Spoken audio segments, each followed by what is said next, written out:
Assalamualaikum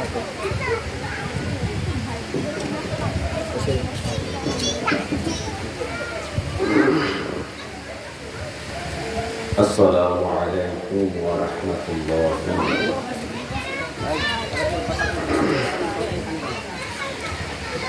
Alhamdulillah, alhamdulillahi rabbil alamin, khaliqis samawati wal ardi. Assalatu wassalamu ala man kana nabiyyan wa adamu bainal ma'i wat-tin. Sayyidina wa nabiyyina wa syafi'ina wa habibina wa wakilina wa kafilina wa awlina Muhammadur Rasulullah sallallahu alaihi wasallam. Qala Allah ta'ala fi kalamihil majid wal furqanil hamid. ولا تأكلوا أموالكم بينكم بالباطل وتدلوا بها إلى الحكام لتأكلوا فريقا من أموال الناس بالإثم فريقا من أموال الناس بالإثم وأنتم تعلمون. صدق الله مولانا العظيم وصدق رسوله النبي الكريم الآمين. قال النبي صلى الله عليه وسلم طلب كسب الحلال فريضة بعد الفريضة أو كما عليه الصلاة والسلام. إن الله وملائكته يصلون على النبي يا أيها الذين آمنوا صلوا عليه وسلموا تسليما. صل على حبيب خدا صل على محمد صل على حبيب خدا صل على محمد. মানব সে ফুটলরে ফুল নজির বিহি মানব সে ফুটলরে ফুল নজির বিহি ফুলের আসে দেশে দেশে ঘুরি দিনহীন। সলে আলা হাবিবে খোদা সলে আলা মুহাম্মাদিন সলে আলা হাবিবে খোদা সলে আলা মুহাম্মাদিন। প্রেম বাগানে বাজাও রে মন এশকে রবি প্রেম বাগানে বাজাও রে মন এশকে রবি। ধীরে ধীরে নূরে নুরি হইবে একদিন। সলে আলা হাবিবে খোদা সলে আলা মুহাম্মাদিন সলে আলা হাবিবে খোদা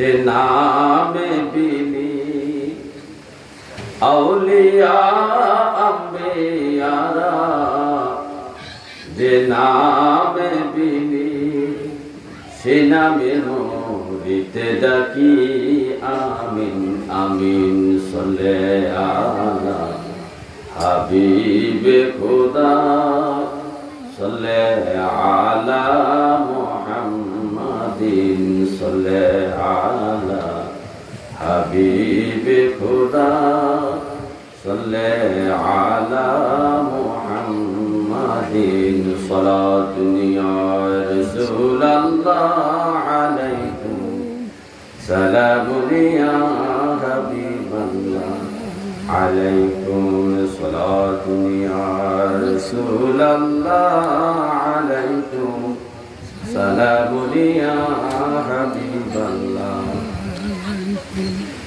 সাধ্য নাই যাইতে আপনার দ্বারে, বেদনার স্বর পৌঁছাইব কি করে। সালাতুন ইয়া রাসূলুল্লাহ আলাইকুম সালামুন ইয়া হাবিবাল্লাহ আলাইকুম সালাতুন ইয়া রাসূলুল্লাহ আলাইকুম সালামুন ইয়া হাবিবাল্লাহ আলাইকুম। আলহামদুলিল্লাহ, মহান রব্বে করিমের দরবারে অপূর্ব শুকরিয়া জ্ঞাপন করছি যে মহান রব্বে করিম আমাদেরকে আজ সাইকোট মধ্যখরা কাশিবাড়ি ফোকানিয়া মাদ্রাসার প্রাঙ্গণে কবরবাসীদের রূহের মাগফিরাতের কামনা জিক্রে কারবালার মাহফিল, উক্ত মাহফিলের প্রধান অতিথি আমার মহান মুর্শিদ মুফতি নাজিরুল আমিন রিজভী হানাফি কাদির মাদ্দাতুল্লাহ আলী হুজুর কিবলা এবং বিশেষ অতিথি আলহাজ হযরত মাওলানা মুফতি মবিন আনোয়ারি পীর সাহেব হুজুর আনোয়ারি দরগা শরীফ,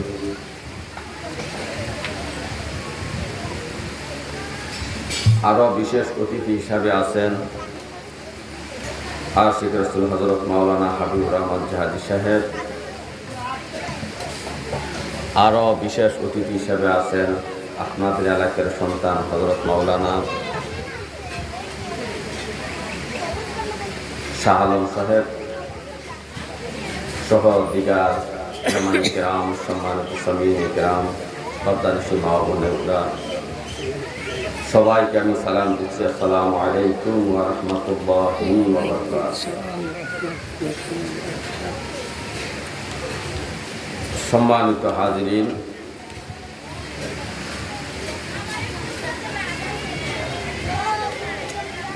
আমরা পরকালে মুক্তির জন্য, পরকালে বিনা হিসাবে জান্নাতি হওয়ার জন্য আমাদেরকে দুনিয়া থেকে যে ধরনের আমল আখলাক আমাদেরকে করতে হবে, এর মধ্যে একটা আমল হলো হালাল কামাই রুজি করা, হালাল খাওয়া, হালালভাবে ব্যবসা বাণিজ্য করা, হালালভাবে চাকরি বাকরি করা।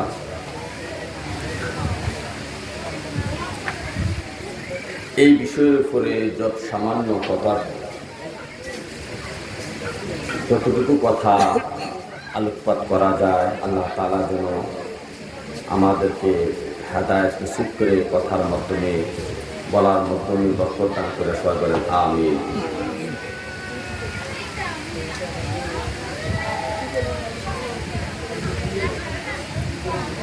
আমরা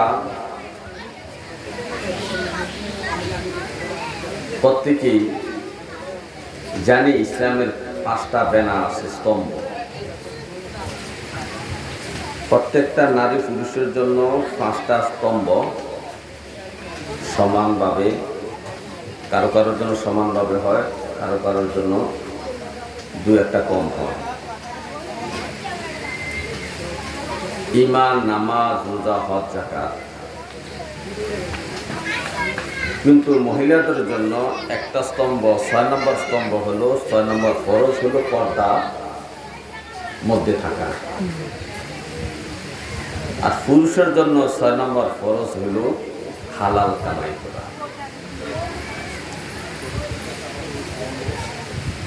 আমাদের এই কামাইয়ের উপরে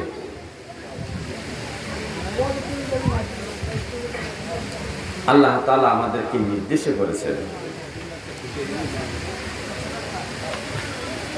ফাইজা কুদিয়াতিস সালাতি ফান্তাশিরু ফিল আরদ। আল্লাহ তাআলা বলছে, যখন তোমাদের নামাজ শেষ হবে তখন জমিনের মধ্যে, অর্থাৎ গ্রামে, হাটে, ক্ষেত খামারে বা যে যে জায়গায় চাকরি বাকরি করে প্রত্যেকটা জায়গা ছড়িয়ে ছিটিয়ে পড়ো রিজিকের জন্য। আবতাগু মিন ফাদলিল্লাহ, আল্লাহ ফজল অন্বেষণের জন্য, রিজিক অন্বেষণের জন্য। শুধু আমাদেরকে যে দিনটা 24 ঘন্টা ঘরে, মসজিদে, বিভিন্ন জায়গায় শুধু ইবাদত করতে হবে, করার জন্য আল্লাহ নির্দেশ করেন নাই। আল্লাহ বলেছেন, আমার সাজদার পরে, আমার ইবাদতের পরে, নামাজের পরে তোমরা হালাল কামাই রুজি করার জন্য, সংসার পরিচালনা করার জন্য, বিবি বাল বাচ্চাকে খাওয়ানোর জন্য তোমরা রিজিক অন্বেষণ করো। শুধু 1-2টা আয়াত নয়, স্বয়ং নবীদেরকেও আল্লাহ তাআলা ডাক দিয়ে বলছে হালালান তাইয়্যিবা, হালাল খাবার জন্য।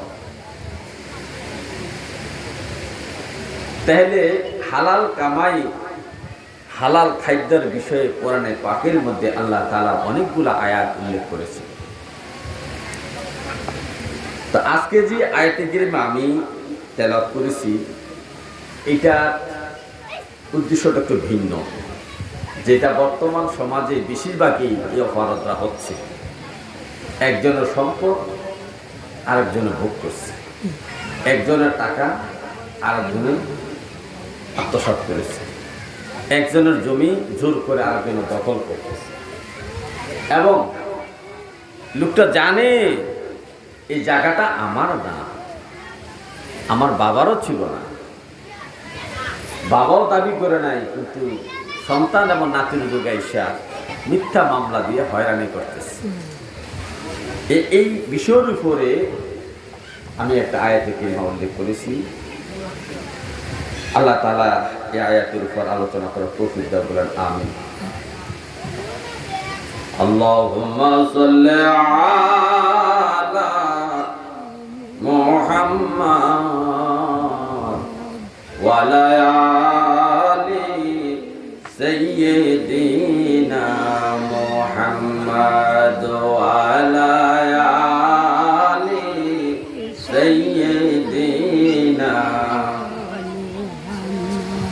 আজরাইলা শিয়ার যেই দিন নিবে প্রাণ, 3.5 হাত কবর হবে বাসস্থান। আল্লাহুম্মা সাল্লি আলা মুহাম্মাদ ওয়া আলা আলি সাইয়্যিদিনা। হে আমার ভাইও, রব্বে কারীম সূরা বাকারার 188 আয়াতের মধ্যে উল্লেখ করেছেন, ওয়ালা তাকুলু আমওয়ালাকুম, তোমরা অন্য মানুষের ধন সম্পদ ভক্ষণ করিও না, বাইনাকুম বিল বাতিল, অন্যায়ভাবে তোমরা অন্য মানুষের, সে তোমার ভাই হোক, চাচা হোক, বোন হোক, পাড়া প্রতিবেশী হোক,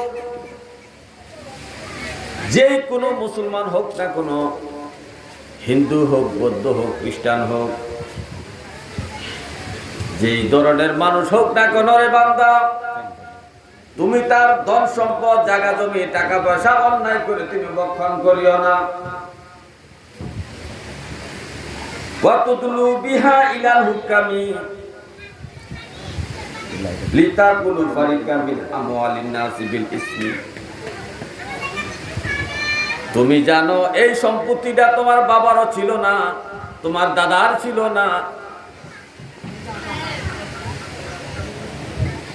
এই জায়গা জমি, এই টাকা পয়সা তোমারও ছিল না, তোমার বাবারও ছিল না, তোমার দাদারও ছিল না, তুমি জানো। তারপরও যার দখল আছে তাকে হয়রানি করার জন্য তুমি মামলা মোকদ্দমা করেছ, বিচারকের কাছে নালিশ দিয়েছ, ম্যাম দরবার বসাইছো গ্রামের মধ্যে, বাড়ির মধ্যে, হাকিমের কাছে গেছ,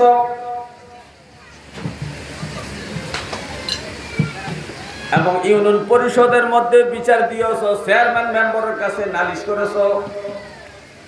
অথচ তুমি জানো এই জায়গাটা আমি পাবো না, এই জায়গাটা লিগ্যাল দলিল আমার নাই, এবং এই সম্পত্তিটা আমার না, এটা আমি জানি। এই সম্পত্তিটা আমার বাবার অধীনে ছিল না, দাদার অধীনে ছিল না, সেটা আমি জানি। তারপর বিভিন্ন চাল চাতুরি করে তুমি এই সম্পত্তিটাকে জোর করে ভক্ষণ করার জন্য, দখল করার জন্য, ভোগ করার জন্য তুমি আদালতে গেছো, মেল দরবারে গেছো। তুমি যদি অন্যায় করে একটা মানুষকে হয়রানি করো, হয়রানি করে অন্যায় করে তুমি যদি মামলা মোকদ্দমা করো, তুমি এই কাজটা করবা না। ও আনতুম তাআলামুন, অথচ তুমি নিজে জানো এই জায়গাটার মালিক তুমি নও, এই সম্পত্তির মালিক তুমি নও, এটা তুমি জানো। এই দোকানের মালিক তুমি না, এই ব্যবসার মালিক তুমি না, এটা তুমি জানো। জানা সত্ত্বেও তুমি অন্যায় করে কিছু অংশ, সামান্য কিছু লাভবান হওয়ার জন্য, কারণ একটা জমি নিয়ে যখন সমাজের মধ্যে ৮-১০ জন মানুষ বসে, তখন একটা পায়সালা দেয়, আচ্ছা ঠিক আছে জমি তোর কাছে থাক, সেই জন দাবি করছে তাকে ১০ লাখ টাকা দিয়ে দে, জমি তোমার কাছে থাক, দোকানটা তোমার কাছে থাক, সে যত দাবি করেছে তাকে ৫ লাখ টাকা দিয়ে দাও, ১ লক্ষ টাকা দিয়ে দাও। এই টাকাটা পাওয়ার জন্য তুমি তাকে হয়রানি করেছ, অথচ তুমি জানো এই জায়গার মালিক তুমি না, তোমার বাবাও ছিল না, তোমার দাদাও ছিল না। তুমি তাকে মিথ্যা হয়রানি করে সম্পদ ভোগ করার জন্য এই মামলা মোকদ্দমা করেছ, মেল দরবার বসাইছ। রাব্বে কারীম বলতেছে, আমার বান্দারা এই অন্যায় করে মানুষের ধন সম্পদ তোমরা ভক্ষণ করিও না। এই আয়াতটা নাজিল হওয়ার কারণ হলো মদিনা শরীফে ২ জন ব্যক্তি নবীজির কাছে বিচার দায়ের করলেন, একটা জমি নিয়ে, একটা বাগান নিয়ে। এই বাগানের মালিক এবং যিনি দাবি করতেছেন, এই উভয় পক্ষ নবীজির কাছে চলে গেলেন, তাদের আর্জি পেশ করলেন। কিন্তু যে জমিটা অরিজিনাল মালিক, সে কিন্তু কোনো প্রমাণ দেখাইতে পারতেছে না, তার সাক্ষী নাই, তার পক্ষে সাক্ষী দেওয়ার মতো কোনো লোক পাওয়া যায় না। কিন্তু যে ব্যক্তিটা বাদী হইয়া নবীদের কাছে মামলা করেছে, ওই ব্যক্তিটা খুব কথায় চালাক ছিল, চতুর ছিল, সমাজের মধ্যে একটু দাম ছিল, টাকা পয়সা ছিল। এখন নবীজির কাছে যাই আসে বিভিন্ন ভাবে ইনায়া বিনায়া কথার সল ছাত্র দিয়ে নবীকে বুঝাইতে সক্ষম হয়েছে এই জমির মালিক সে, কিন্তু অরিজিনাল ভাবে যে জমির মালিক সে কিন্তু নবীজির কাছে এইভাবে কথাটা বুঝাতে পারে না। এখন তাদের শেষ কথাটা উপনীত হওয়ার জন্য নবীজি যে ব্যক্তি বাদী হয়েছে জায়গাটা নেওয়ার জন্য, যে বাদী হয়েছে এই বাদীকে এবং বিবাদীকে লক্ষ্য করে বলল, তোমরা যদি এই জায়গা জমিটা অন্যায় করে দখল করো, তুমি যদি জায়গাটার মালিক না হয়ও যদি তুমি সেটা দখল করার জন্য ছলচা তুমি করো, কলাকৌশল অবলম্বন করো, মিথ্যা কসম কাটো, তাহলে এটার ভয়ানক শাস্তি হবে। শুধু তাই নয়, এই জমিটা যে দখল করবা এই জমির 7 স্তর পর্যন্ত হাসরের মাঠে তোমার গলার মধ্যে লটকিয়ে দেওয়া হবে। এইভাবে নবীজি যখন তাকে ভয় দেখালেন, জাহান্নামের শাস্তির ভয়, আল্লাহর আযাবের ভয় যখন দেখাইলেন, যে ব্যক্তি মামলা করেছে নবীজির কাছে জায়গাটার জন্য, সে ব্যক্তি সত্য কথা স্বীকার করেছে, ইয়া রাসূলুল্লাহ, আসলে জমির মালিকটা কিন্তু আমি না। আমি মনে করেছি এই লোকটা এই জায়গাটা দিয়া কি করবে, এই খেজুর বাগান দিয়া কি করবে, এটা যদি আমি আনতে পারি তবে সুন্দর করে বাগান সাজাইতে পারবো, অনেক গাছ লাগাইতে পারবো, ফল হবে অনেক, আমার অনেক উন্নতি হবে। এই জন্য আমি চেষ্টা করেছি, কিন্তু আমার চেষ্টাটা অন্যায় হয়ে গেছে, নবী আপনি আমাকে মাফ করে দেন। তখন আল্লাহ তাআলা এই আয়াতটা নাযিল করে বললেন, ওয়ালা তাকুলু আমওয়ালাকুম বাইনাকুম বিল বাতিল, হে আমার বান্দারা, অন্যায় সম্পদ অন্যায় করে বক্ষণ করিও না, অন্যায় ভাবে জুলুম করে বক্ষণ করিও না। শুধু বক্ষণ করবা না এমন নয়, তুমি যদি জানো যে জায়গাটার মালিক তুমি নও, তোমার বাবাও ছিল না, তোমার দাদাও ছিল না, তাহলে অন্যায়ভাবে এই জায়গাটার জন্য মামলা করিয়া মানুষটাকে হয়রানি করিও না, আদালতে নিও না, মেল দরবারের কাজ লাগাইও না। আর যদি তুমি জানো যে জায়গার মালিক তুমি না, কিন্তু তুমি যদি মেল দরবার কিছু করতে পারো, তাহলে কিছু সুবিধা ভোগ করতে পারবা। মিল্লারা কিছু টাকা পয়সা খাইয়া বলবে যে জায়গার মালিক তুই থাক, তোর কাছে জায়গা থাক, জমি থাক, ব্যবসাটা তোর কাছে থাক, দোকানটা তোর কাছে থাক। তবে সেজন দাবি করতেছে তাকে 5 লাখ টাকা দিয়ে মাপ নিয়ে নে, অথচ তুমি জানো এই 5 লাখ টাকা তোমার জন্য হারাম। আজকে এই অবস্থায় আমাদের বর্তমান সমাজে চলতে আছে, মানুষ মানুষকে হয়রানি করতেছে, সম্পদ নিয়ে, জায়গা নিয়ে, জমি নিয়ে, বাড়ি নিয়ে, দোকানপাট নিয়ে, রাস্তার পাশে জায়গা নিয়ে, জমি জামা নিয়ে, এই সমস্ত হয়রানি চলতেছে। এভাবে অন্যায় করে হারাম ভাবে কামাই রুজি করা যাবে না। যদি সে জায়গার মালিক নাই হয়, আর মেল্লারা যে অন্যায় করে তার পক্ষে সাফাই গাইয়া 5 লক্ষ টাকা জমিওয়ালা কাছ থেকে নিয়ে গেল, এই 5 লক্ষ টাকা সম্পূর্ণ টাকাটা হারাম। এই টাকাটার দ্বারা যদি 1 বস্তা চাল কিনে, এই চালের বস্তাটাও হারাম তার জন্য, এবং এই টাকাটা তার জন্য হারাম। এই হারাম বক্ষণ করলে নবীজি বলছেন তার ইবাদত কবুল হবে না, নামাজ কবুল হবে না। এই জন্য নবীজি সতর্ক করেছেন, আমার উম্মতরা তলাবুল, তোমরা কি করো, হালাল কামাই তোমাদের জন্য ফরজ, হালাল কামাই তোমাদের জন্য ফরজ করা হয়েছে। তালাবুল কাসবিল হালালি ফারিদাতুন বাদাল ফারিদা, যে আমার উম্মতেরা তোমাদের 5টা ব্যানার পরে তোমার পুরুষের জন্য 6 নম্বর ব্যানার হলো হালাল কামাই করা। হালাল কামাই রুজি করা তোমাদের উপর ফরজ। হারাম কামাই রুজি করিয়া তোমার সংসারকে পরিচালনা করিও না, বিবি বাল বাচ্চাকে খাওয়াইও না। আপনি হারাম টাকা কামাই করে আপনার বিবিকে খাওয়াবেন, সন্তানকে খাওয়াবেন, এই সন্তান এই বিবি কিন্তু হাসর মাঠে আপনার বিরুদ্ধে মামলা করবে, আল্লাহর কাছে বলবে, রব্বে কারীম, আমরা তো বলি নাই, আমরা খিদায় কষ্ট পাচ্ছি ঠিক আছে, কিন্তু হারাম কামাই করে আমাদেরকে খাওয়ানোর জন্য আমরা বলি নাই, আমরা এই কথা আপনাকে বলি নাই। আপনি সন্তান বলবে, বাবা আপনি হারাম পথে টাকা পয়সা কামাই করে আমাদেরকে বাড়ি গাড়ি বানানোর জন্য আপনাকে আমরা বলি নাই, হারাম পথে কামাই করে আমাদেরকে লেখাপড়া করার জন্য আপনাকে বলি নাই, হারাম পন্থায় আপনি আমাদেরকে চাকরি দেওয়ার জন্য বলি নাই। সুতরাং এই পাপের দায়িত্ব আমরা নেব না, আপনার পাপ আপনার কাঁধের মধ্যে থাকবে। আপনার পাপ আপনাকে বহন করতে হবে। এই জন্য আমাদেরকে সাবধান হতে হবে।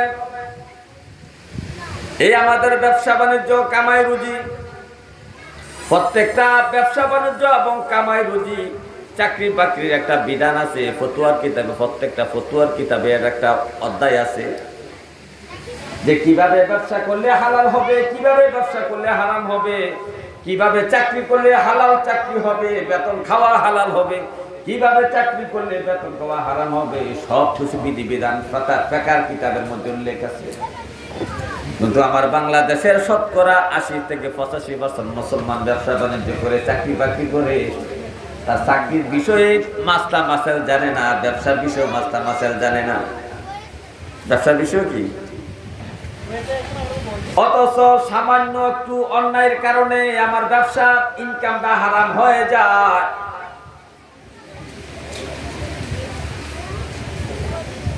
আর আমরা যে কামাই রুজি করি, এই কামাই রুজির আমাদেরকে হাসরের মাঠে আল্লাহর কাছে জবাবদিহি করতে হবে।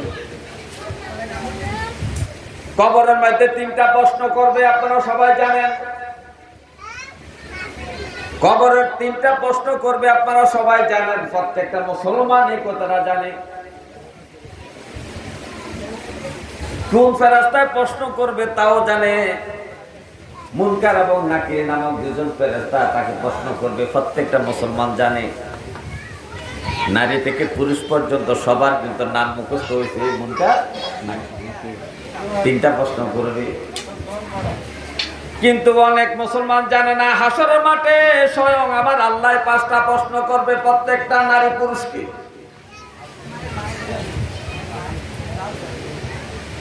কবরের প্রশ্ন করবে ফেরেশতারা, কিন্তু হাসরের মাঠের প্রশ্ন করবেন স্বয়ং আল্লাহ।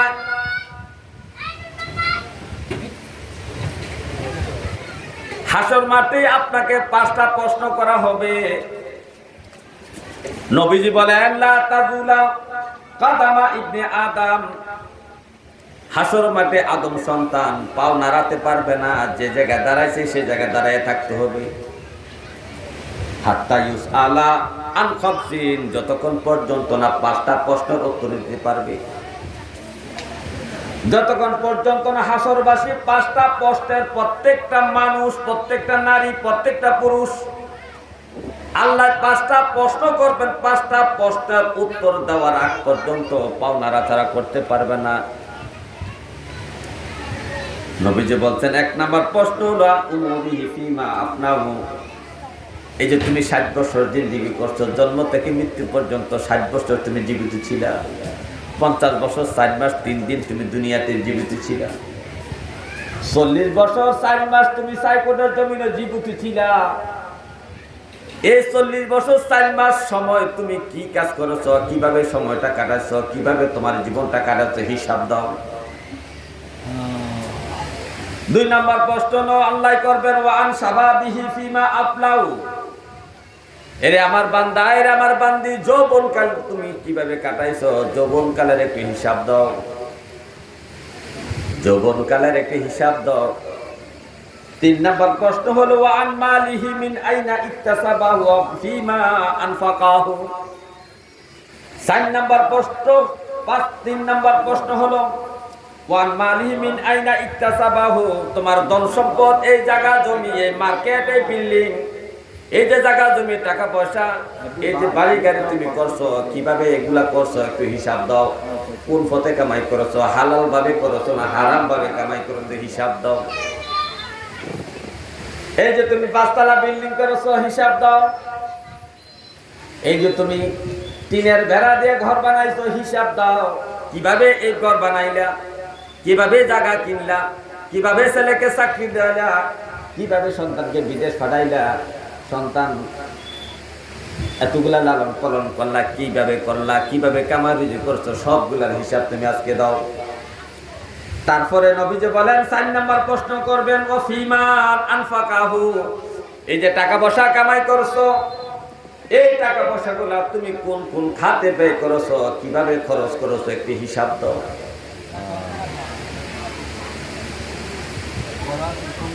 এটা আল্লাহ প্রশ্ন করবে হাসরের মাঠে। নবীজির কথা বিশ্বাস করার নাম ঈমান। এই হাসর মাঠে প্রশ্ন করবে, এটা কিন্তু আমরা দেখি না। নবীজি বলছেন এটা বিশ্বাস করার নাম ঈমান। ইউমিনুনা বিল গায়ব, এই অদৃশ্য কথার প্রতি বিশ্বাস করার নাম হলো ঈমান। নবীজি বলছে প্রত্যেকটা আদম সন্তানকে, নারী পুরুষ সবাইকে আল্লাহ 5টা প্রশ্ন করবে। 5 নাম্বার প্রশ্ন হলো ওয়ামা আমিলা ফিমা আলিমা। এরে বান্দা, তুমি যতটুকু জানছো ততটুকু আমল করছো কিনা বলো। যতটুকু তুমি জানছো ততটুকু আমল করছো কিনা বলো। তুমি জানছো সুদ খাওয়া হারাম, আলেম ওলামা তোমাকে মাইকের মাধ্যমে, মসজিদের মাধ্যমে, খুতবার মাধ্যমে তোমাকে বুঝাইছে সুদ খাওয়া হারাম, তুমি জানছো কথাটা, কিন্তু সুদ খাওয়া থেকে তুমি বিরত ছিলে কিনা বলো। নামাজ পড়া ফরজ, তুমি জানছো, আলেম ওলামা তোমাকে জানাইছে, তোমাকে প্রশ্ন করলে তুমিও বলেছো নামাজ ফরজ। এ বান্দা, তুমি যে জানছো নামাজ ফরজ, নামাজ পড়ছো কিনা বলো। আলেম ওলামা কোরআন থেকে দলিল দিয়ে বলছে, আল্লাহ বলছে মোহরানা প্রদান করো তোমার স্ত্রীকে। স্ত্রীর কাছে স্ত্রীকে স্পর্শ করার আগে স্ত্রীর মোহরানা আদায় করে দাও। মোহরানা আদায় করা ফরজ। মোহরানা আদায় করে, কিন্তু এই ফরজটা আজকের সমাজের মানুষের কাছে মজলুম হয়ে গেছে। শতকরা 95% মুসলমান বিবির কাছে মোহরানা আদায় না করে বিবির কাছে মাপ চায়। অথচ এত টাকা পয়সার মালিক হওয়ার পরে 50,000, 1 লাখ টাকা, 10,000, 20,000 টাকার জন্য বিবির কাছে মাপ চায়। মুসলমানের মন এত নিচু হইল কিভাবে? অথচ আল্লাহ বলছেন তোমার স্ত্রীদের মোহরানা আদায় করে দাও। প্রত্যেকটা মানুষ জানে মোহরানা আদায় করা ফরজ, প্রত্যেকটা মানুষ জানে না। তা আল্লাহ বলবেন, হে আমার বান্দা, তুমি যে জানছো মোহরানা ফরজ আদায় করা, তুমি আদায় করছো কিনা বলো। আলেম ওলামারা বলছে ঘুষ খাওয়া হারাম। কোন কাজ করে দেওয়ার জন্য, সুপারিশের জন্য কেউ কারো টাকা দিলে, কেউ টাকা খাইলে, কেউ টাকা নিলে, টাকার বিনিময়ে কাজটা হয়ে যাবে, এই সমস্ত কর্মকাটি করা সম্পূর্ণ হারাম। এটার নাম হলো ঘুষ। তুমি জানছো ঘুষ খাওয়া হারাম আমার বান্দা, এই যে অফিস আদালতে চাকরি করো, ঘুষ খাওয়া তুমি বিরত ছিলা কিনা? জবাব দাও। এই কথাটাই নবীজি বলছেন যে আল্লাহ বলবে আমার বান্দা, তুমি যেই কথাটা জানতা ওই জানা অনুযায়ী আমল করছো কিনা বলো। তুমি জানো রমজানের রোজা ফরজ, প্রত্যেকটা মানুষকে জিজ্ঞাসা করলে বলবেন না রমজানের রোজা কি ফরজ। তুমি যে রোজাটা ফরজ জানছো, এই 30টা রোজা আদায় করছো কিনা? পেটের ব্যারামের উসিলায় তুমি ঘরের মধ্যে লুকিয়ে ভাত খাইছো, রোজাটা পালন করে নাই। এখন জবাব দাও, এই জানলা কেন আমল তুমি করলা না? এখানে এই হাদিসের মধ্যে মেন মকসুদ হলো এই যে কামাই রুজি, এই কামাই রুজি সম্পর্ক হাসর মাঠে আল্লাহ স্পষ্ট করবে। যেভাবে মনে চায় সেভাবে কামাই করা যাবে না। নবীজি বলছেন ওয়ান আমালিহি মিন আইনা ইকতাসাবাহু ওয়া ফিমা আনফাকাহু। আল্লাহ প্রশ্ন করবে বান্দা, এই যে টাকা পয়সা কামাই করছো, বাড়ি করছো, গাড়ি করছো, জায়গা কিনছো, মার্কেট করছো, এত সুন্দর বাড়ি করছো, টাইলস দিয়ে বাড়ি করছো রে বান্দা, এই বাড়ি গাড়ি যে করলাম, এই যে ধন সম্পদ জোড়াইলা, কামাইটা কিভাবে করছো হিসাব দাও। কামাইটা কিভাবে করছো, কোথায় তুমি টাকা পাইলা, কিভাবে তুমি টাকা অর্জন করলা, একটু হিসাব দাও। টাকাটা কি হালাল পন্থায় আনছো না হারাম পন্থায় আনছো? হালাল পন্থায় টাকাটা কামাই করছো না হারাম পন্থায় কামাই করছো, একটু হিসাব দাও। এরপরে আবার কষ্ট করবে, এই যে টাকা পয়সা কামাই করছো, হালাল আর হারাম যাই করো, কিভাবে খরচ করছো, কি হালাল পন্থায় খরচ করছো না হারাম পন্থায় খরচ করছো, হিসাব দাও। তোমার এই টাকা পয়সা যাত্রার জন্য ব্যয় করছো না গান বাদ্য প্রচারের জন্য ব্যয় করছো না অশ্লীল কাজের জন্য ব্যয় করছো, না বিলাসিতার জন্য ব্যয় করছো, না অহংকারের জন্য ব্যয় করছো। বান্দা হিসাব দাও। না মসজিদ মাদ্রাসার জন্য দান করেছো, না মাহফিলের জন্য দান করেছো, না মা বাবার সেবা ব্যয় করছো, স্ত্রীর বরণ পোষণে ব্যয় করছো, না সন্তানের লালন পালন ব্যয় করছো। এই হিসাব দাও। তারা এত বোঝা গেল হাসর মাঠও আমাদের বিপদ আছে, কামাই রুজি নিয়া। কিন্তু আজকে আমরা মুসলমান মনে করি আমার কামাই আমাই করি, আমি করব, কার কি আসে যায়। আর ভাই এত সহজ না, এত সহজ না। কামাই রুজি ইচ্ছা মতো করা যাবে না, হালাল পন্থায় কামাই করতে হবে। এই যে বেচা কিনি, এই যে যারা গৃহস্থী কাজ করেন, কৃষি কাজ, যারা গৃহস্থী আছেন, কৃষক আছেন, তাদের বিষয়েও পেকার কিতাবে মাসলা আছে, আপনি কিভাবে মাল বিক্রি করতে হবে। আপনি ধরেন এক খাড়ি টমেটো নিয়ে বাজারে, চান্দিনা বাজারে গেছেন বিক্রি করার জন্য। এক খাড়ি টমেটো নিয়ে বাজারে গেছেন বিক্রি করার জন্য। কিন্তু আপনি ভালো ভালো টমেটো গুলা উপর দিয়ে দিয়েছেন, কিন্তু ছোট টমেটো, পচা টমেটো, ফাটা টমেটো, ছিদ্রওয়ালা টমেটো গুলা খাড়ির নিচে দিয়েছেন। আপনার বাড়ির থেকে দাঁড়ানো হয়েছে, উপরের টমেটোটা দেখে সে ভালো টমেটো মনে করে পুরা টমেটো একসাথে কিনে নিবে। এবং কেনার সময় ডালতে গেলে তুরুজের মধ্যে, অর্থাৎ টমেটো বিরাট এক স্থান, তুফের মধ্যে ডালতে গেলে আর বোঝা যাবে না কোনটা খারাপ কোনটা মন্দ। আপনি এই চিন্তা করে ভালো টমেটো গুলো উপরে দিয়েছেন। আপনি বলেন তো এটা কি ধোঁকাবাজি নয়? আচ্ছা, আপনি যদি বলেন না এটা ধোঁকা নয়, এটা আমি এমনি করেছি, এখন আমি কষ্ট করে টমেটো যিনি কিনছেন তিনি আপনাকে মোট করে টাকা দিচ্ছেন, বাড়িতে আইনা দেখেন টাকাগুলার মধ্যে ৩-৪টা জাল নোট অথবা সিরা পাড়া আছে, তখন আপনার থেকে কেমন লাগবে? তখন আপনি গালি দিবেন, সে ধোঁকাবাজ, আমাকে সিরা টাকাগুলা দিল, জাল নোট দিল। তাহলে আপনি যদি তারে টাকা দেওয়াটাকে ধোঁকাবাজি, জাল মনে করেন, ধোঁকাবাজি মনে করেন, তাহলে আপনি যে ভালো টমেটো ফুল দিয়া খারাপটা নিচে দিয়া বিক্রি করলেন, তাহলে আপনারটা ধোঁকাবাজি নয়, এটা কি ভালো কাজ? তাহলে এই ধোঁকাবাজি দিয়া কামাই করা হারাম। আপনার কালো বেগুন বাজারে বিক্রির জন্য নিয়েছেন, আপনি জানেন আপনার বেগুনের মধ্যে ফোকার ছিদ্র আছে, তারপরও ক্রেতাকে আপনি বলেন, যে কিনবে আপনার বেগুন তাকে বলেন ভাই বেশি ফোকা নাই, অনেক ভালো, দেখেন দেখেন, ঘুরে গেড়ে দেখাইতেছেন, অথচ ভিতরে 2-1টা কালো বেগুনের মধ্যে ফোকার খাই আছে। এখন যিনি বেগুন কিনছেন সে বিশ্বাস করে বেগুন কিনছে, বাড়িতে করতে যায় দেখে 2-3টা বেগুনের মধ্যে ফোকা।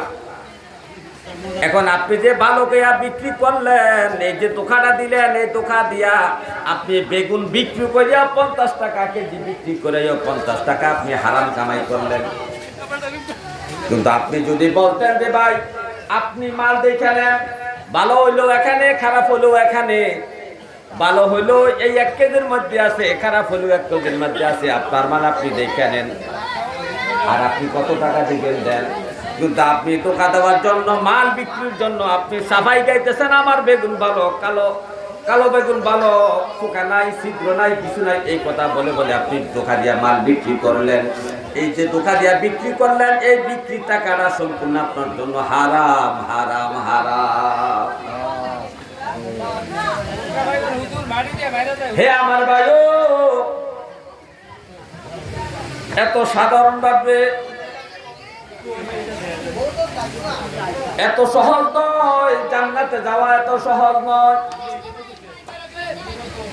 জান্নাতে যাওয়া, এত সহজ নয়। জান্নাতে যাওয়া অনেক কঠিন আছে, অনেক সবর ধৈর্য পরীক্ষা অর্জন করতে হবে। হে আমার ভাইও, এই যে যারা কৃষক তাদের মাল বেচা কিনারও শরীয়তের কিছু বিধান আছে। যারা ব্যবসা করে, ব্যবসায়িক মাল, এটার জন্য শরীয়তের কিছু বিধিবিধান ফিকহের কিতাবে দেওয়া আছে। কিন্তু আমাদের সমাজে মাহফিলগুলোর মধ্যে এই সমস্ত বিষয়ে আলোচনা করা হয় না। এই যে মনে করেন যারা ব্যবসা করে দোকানপাটে, যারা ব্যবসা করে দোকানপাটের মধ্যে, ধরেন আমার দোকানের মধ্যে 1 মণ পেঁয়াজ আছে, 1 মণ পেঁয়াজের মধ্যে দোকানের গোডাউনের মধ্যে আমি 40 কেজির মধ্যে 20 কেজি রেখে দিয়েছি, 20 কেজি দোকানে শুরু করছি। একটু পরে খবর পাইলাম পেঁয়াজের দাম বাড়ছে, প্রতি কেজি 20 টাকা। কয় কেজি? প্রতি কেজিতে 20 টাকা, 20 টাকা দাম বাড়ছে। এই জানার কারণে আমি আমার ওই যে গুদামের মধ্যে পেঁয়াজ আছে, পেঁয়াজগুলো লুকাইয়ে ফেলছি। সকালে দাম বাড়ছে, বিকাল বেলায় আমি ঘোষণা করলাম এই মাত্র পেঁয়াজগুলা চান্দিনা থেকে কিনে আনছি। আপনি বলেন কথাটা হাসা না মিছা? আপনি যেই দামে কিনছেন, যেই লাভে যেই দামে মালগুলা বিক্রি করার জন্য আপনি আনছেন, ওই দামেই আপনাকে মাল বিক্রি করতে হবে। দাম বৃদ্ধি তো আপনি এই 20 টাকায় পেঁয়াজগুলোর মধ্যে দাম বাড়াইতে পারবেন না। যদি দাম বাড়াইয়া বিক্রি করেন, এই পেঁয়াজের বিক্রি সম্পূর্ণ টাকাগুলো আপনার জন্য হারাম হারাম।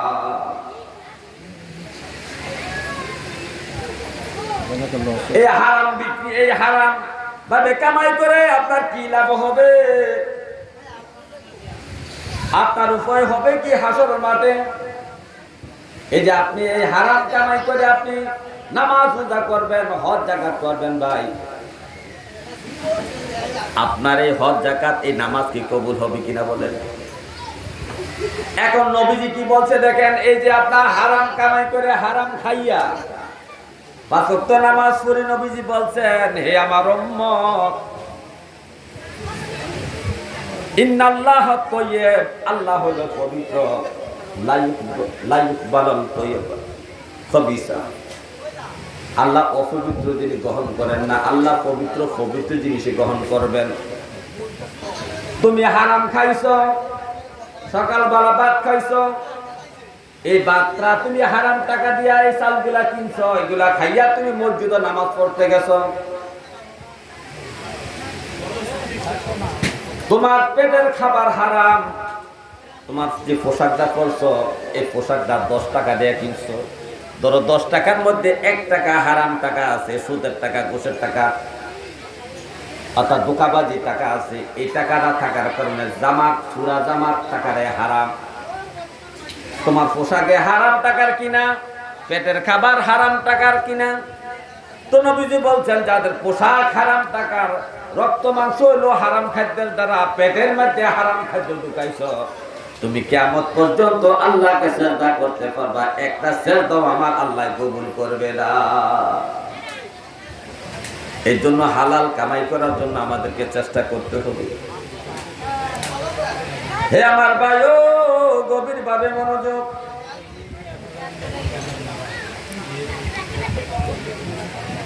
নবীজি বলেন, নবীজি বলেন, লা ইয়াদখুলুল জান্নাতা লাহমুন নাবাতা মিনা সুহুতি। এই হারাম খাদ্যের যারা যারা রক্ত, গোশত, মাংস, হাড্ডি হয়েছে, যাদের শরীরে রক্ত হয়েছে, গোশত হয়েছে, এই গোশত এবং হাড্ডি, রক্ত এগুলা জান্নাতে যাবে না। তারপরে নবীজি বলেন, ফাকুলু লাহমিন নাবাতা মিনা সুহুতি কানাতিন নারু আওলা বিহি। আর এই হারাম গোশত, মাংস, হারাম খাদ্যের দ্বারা, হারাম খাদ্যের দ্বারা, হারাম পানীয়ের দ্বারা এই যে গোশত মাংস হয়েছে, এই গোশত মাংস হারাম। এই হারাম গোশত মাংস সঠিক স্থান হইল জাহান্নাম, এটা জান্নাতে প্রবেশ করবে না। তাহলে আপনাকে আমাকে সাবধান হতে হবে, সাবধান হতে হবে। আজকে আমাদের কামাই রুজি কম সময়ের মধ্যে কি বলবো, আজকে সমাজের মধ্যে যাকাত একটা মজলুম ফরজ হয়ে গেছে। আজকে আমাদের সমাজের শতকরা 95% মুসলমান যাকাত ফরজ হয়েছে। যার টাকা ব্যাংকে, যার অ্যাকাউন্টে 3 লাখ 3.5 লাখ টাকা জমা আছে, সেই ব্যক্তির উপর যাকাত ফরজ হয়েছে। আপনি বলেন একটা প্রবাসী দেখান যার যে প্রবাসী ব্যাংকে টাকা জমা নাই। আপনি বলেন এই ব্যাংকগুলা কি হাওয়া দিয়া চলে?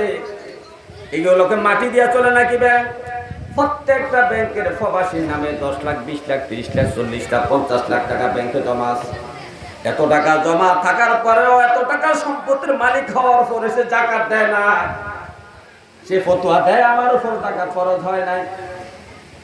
অথচ যাকাত এমন একটা ইবাদত, সমস্ত কিছু সম্পদের বিবরণ একজন হক্কানি আলেম মুফতির কাছে আপনাকে দিতে হবে।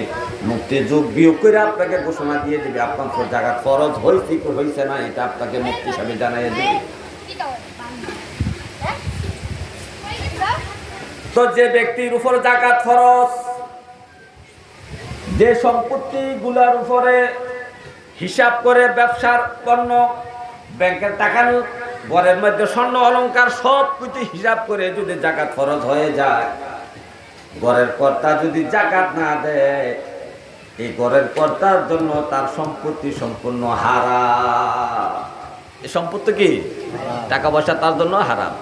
সেই টাকা খাইয়া এই সম্পত্তি ভোগ করে আসে, নামাজ পড়বে, একটা নামাজও কবুল হবে না।